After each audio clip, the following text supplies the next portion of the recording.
Aku nggak bisa nulis lebih panjang lebar lagi dari itu, setelah kurang lebih 5 sampai 6 bulan ini aku ngilang dari jurnal teman perjalanan. Dan aku ngerasa nggak fair kalau aku nanyain kabar kalian, tapi aku sendiri nggak berkabar. So, aku di sini mau cerita gimana kabar aku beberapa bulan terakhir ini, dan apa sih yang aku lakukan, kenapa aku sampai bisa ngilang, dan bahkan chatting aja kan aku nggak terlalu responsif seperti biasanya. Jadi dari Januari sampai bulan April kemarin itu, alhamdulillahnya aku sempat bekerja. Sempat, berarti sekarang udah enggak.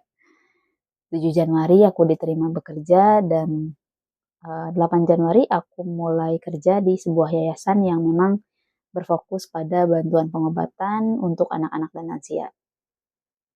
Kalau teman-teman tahu aku, teman-teman pasti bisa tebak juga betapa senangnya aku di sana, sampai-sampai aku larut dan kayak ngilang aja dari kehidupan aku yang sebelumnya.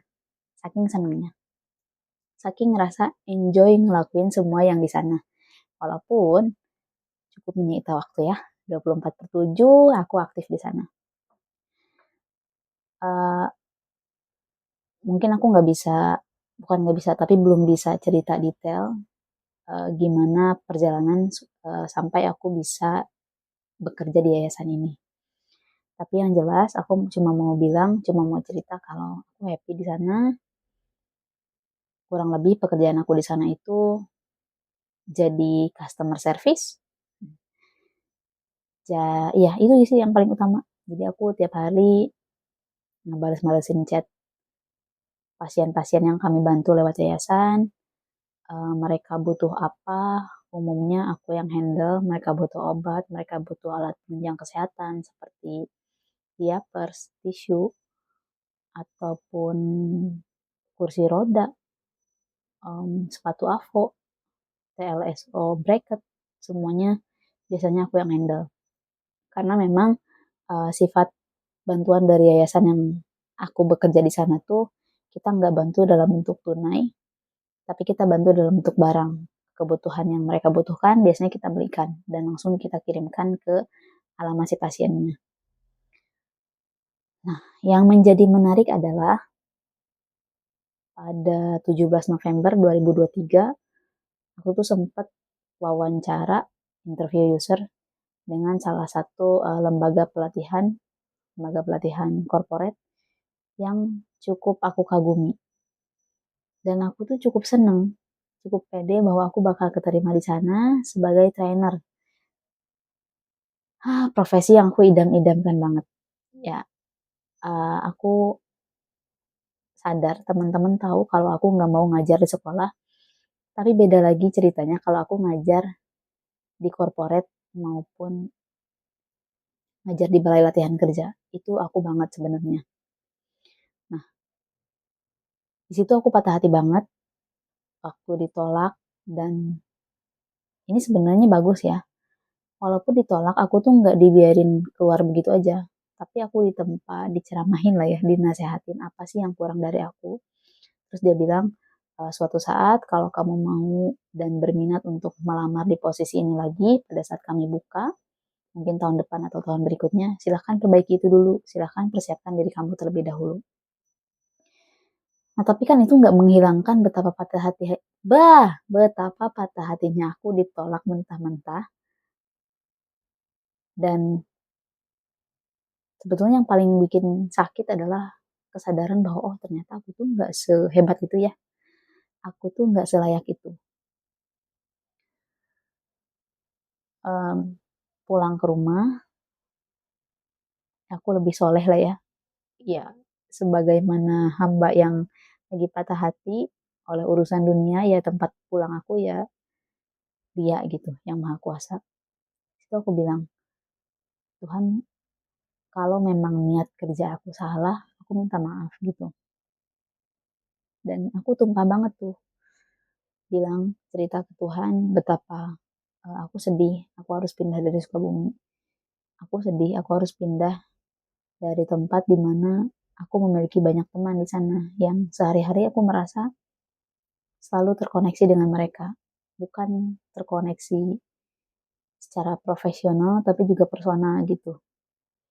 Nah, aku minta ke Tuhan, tolong kasih aku pekerjaan yang aku memang dibayar untuk pekerjaanku, tapi pekerjaan aku itu memang mengharuskan aku untuk membantu orang lain gitu. Jadi aku nggak ngerasa dosa banget ketika aku dengerin orang curhat di jam kerja, karena memang itu kerjaan aku gitu. Dan Tuhan kasih kerjaan aku di yayasan ini. Itu yang bikin aku bener-bener happy, enjoy, dan sampai lupa waktu kalau udah kerja. Dan aku ngerasa pekerjaan aku di yayasan ini bener-bener jawaban dari Tuhan. Gitu. Apa yang aku doain selama beberapa bulan ke belakang, apa yang selalu aku bawa dalam tangisan aku setelah sholat, itu dijawab dengan pekerjaan di yayasan ini. Tapi dalam perjalanannya tentu aja kan gak ada yang mulus-mulus aja, gak ada yang mudah-mudah aja. Satu hal lain yang juga merupakan doa aku adalah aku pengen tempat pekerjaan aku berikutnya banyak orang non-muslimnya. Teman-teman tahu aku lah kayak gimana. Aku nggak bisa panjang lebar cerita di sini karena ya itu udah cerita basi banget buat teman-teman. Dan itu juga yang terjadi di yayasan. Karena aku bekerja dengan bosku Buddhis, kemudian leaderku Kristen. Aku happy. Kenapa? Karena aku ngerasa sebelumnya ya, aku sholat tepat waktu. Aku ngaji, yang nggak sering-sering banget, tapi tiap hari ada aja ayat yang aku baca. Kayaknya nggak aneh deh. Ya, karena kan aku diem di tempat kerja yang memang homogen, muslim semua, Muhammadiyah lagi. Jadi ya wajar-wajar aja Wilani kayak gitu. Mungkin Wilani sholat tepat waktu karena emang ngejaga image-nya sebagai pekerja di Muhammadiyah. Sorry, sebagai seorang pekerja di salah satu badan amal usaha Muhammadiyah. Tapi kalau aku kerja bareng orang yang non-muslim, nggak kerja di lingkungan yang homogen, dan aku masih bisa ngejaga itu, aku pikir baru itu iman aku hebat, iman aku kuat. Makanya aku apa? Makanya aku seneng happy. Gak, dalam perjalanannya ternyata aku nggak sekuat itu. Iman aku nggak sebagus itu. Awal-awal aku masih bisa ngejaga sholat 5 waktuku tepat waktu, tapi lama kelamaan aku larut. Apalagi di sana kan aku ngerasa ngebantu orang lain. Mulia banget lah ya. Ngebantu orang yang kanker, ngebantu orang yang lupus, ngebantu orang yang cerebral palsi, yang orang-orang nggak mampu secara materi. Aku ngerasa, oh nggak apa-apa sholat aku telat, nggak apa-apa sholat aku terburu-buru. Toh kan Tuhan juga tahu, Allah juga tahu, aku tuh lagi sibuk ngebantuin orang. Aku kan dibutuhkan oleh banyak orang. Orang-orang itu butuh aku loh. Kalau nggak ada aku, siapa yang ngebales chat? Siapa yang mau pesenin obat? Siapa yang mau ngejembatanin antara pasien dengan apotek untuk transaksi pembelian obat? Ego aku kayak makin gede, kayak dikasih makan terus-menerus gitu. Sampai uh, teman-teman tahu lah abang aku kayak gimana. Dia sempat nanya ke aku gini, dengan kamu yang bekerja dari pagi sampai malam, kadang belum jam kerja juga udah kerja, karena emang itu kebutuhan urgent, atau di luar itu, di luar Senin sampai Jumat juga kamu masih bekerja, apa sih yang sebenarnya kamu cari? Aku bilang ya aku nyari ini. Itu yang pertama. Dan obrolan itu tuh gak pernah berlalu begitu aja. Pasti diulang lagi, diulang terus. Iya juga ya. Apa yang aku cari ya? Materi? Gak ada. Aku gak dapet materi yang gimana gitu dari sana. Penghormatan? Aku gak dapet juga.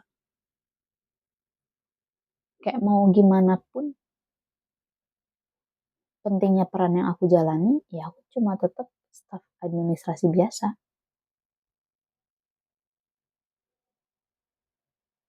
Uh, lama aku mikir sampai akhirnya aku menemukan jawaban sementara. Saat itu, ya aku senang aja. Aku punya kegiatan dan aku ngerasa bermanfaat untuk orang lain. Di samping itu, pekerjaan ini memungkinkan aku juga tidak hanya bekerja di lokasi, tidak hanya bekerja di kantor, di belakang komputer, tapi juga eh, mengunjungi banyak lokasi, ketemu banyak orang, ketemu kepala baru, sesuatu yang selama ini aku idam-idamkan banget. Ya tapi dari semua itu apa sih yang aku cari? Nah, itu aku nggak bisa jawab. Iya ya, gila nih ngapain?